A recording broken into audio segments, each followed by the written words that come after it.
শেষ ঠিকানা যদি 3.5 হাত মাটি হয়, তাহলে কিসের তো ক্ষমতার দাপট?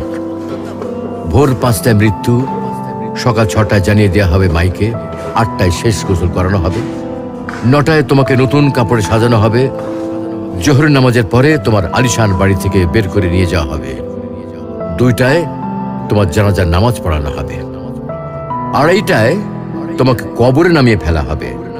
মাটি দেওয়া শেষ হয়ে গেলে কেউ তোমার জন্য দোয়া করবে, আর কেউ চলেও আসবে।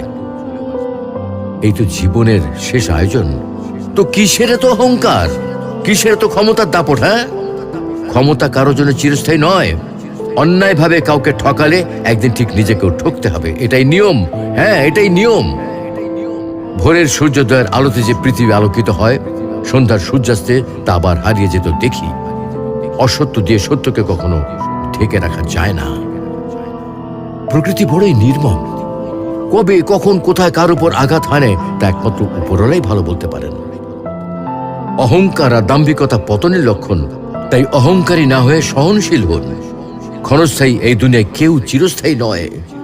এজন্য ভুলে যেতে হবে সব রঙিন স্বপ্ন, ফিরে আসতে হবে রবের দিকে, কারণ শেষ ঠিকানা তো সেই 3.5 হাত মাটি।